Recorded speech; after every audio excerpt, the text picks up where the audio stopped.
کہا جاتا ہے کہ قرآن مجید میں جنات کا بہت ذکر ہے، اور جب ہم قدیم عربی کلاسیکل لٹریچر کو پڑھتے ہیں تو وہاں بھی یہ جن اور ان کے تذکرہ آ رہا ہوتا ہے، لیکن اس کے برخلاف جو سابقہ الہامی کتب ہیں، ذخائر ہیں، ماخذ ہیں، ان کے اندر بائبل میں مثلا اس طرح سے ذکر نہیں آتا.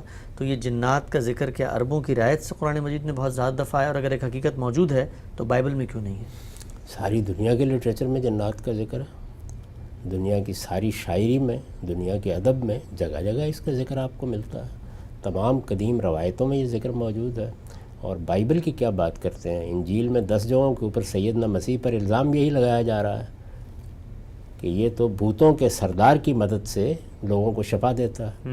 تو اس لیے یہ تصور کیسے موجود نہیں ہے؟ بہت موجود ہے.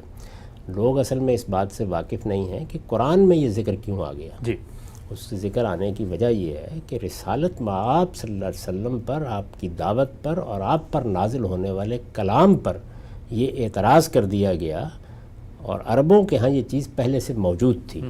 اعتراض کر دیا گیا کہ یہ ان کی اپنی تصنیف ہے، اور زیادہ سے زیادہ یہ کہا جا سکتا ہے کہ یہ جنات کا الہام ہے. ٹھیک، یعنی یہ اعتراض کر دیا گیا. اس کی وجہ کیا تھی؟ اس کی وجہ یہ تھی کہ عرب شاعری کو اگر آپ پڑھیں تو یہ معلوم ہوتا ہے کہ جب کوئی بہت غیر معمولی بلاغت و فصاحت کے ساتھ شعر کہتا تھا تو یہ کہا جاتا تھا کہ یہ تو جن کا الہام ہے، اور بعض شعراء خود بھی اس کے دعوے کر دیتے تھے. تو یہی الزام جب لگایا گیا تو پھر قرآن مجید نے یہ پوری داستان سنائی، اور یہ بتایا کہ جنات کیا ہیں، یہ بتایا کہ ان کی نوعیت کیا ہے، یہ بتایا کہ خود قرآن کے نزول کے موقع پر ان کے تاثرات کیا ہیں. یہ پس منظر ہے جس میں یہ زیادہ ذکر ہوا ہے. اور یا پھر یہ ہے کہ سیدنا آدم کا جو قصہ سنایا گیا ہے اس میں شیطان آیا ہے. تو وہ شیطان جس کا بائبل کی کتاب پیدائش میں ذکر ہے، جو آدم و حوا کو ترغیب دینے کے لیے آتا تھا، کون تھا؟ تو اس لیے یہ بات ٹھیک نہیں ہے.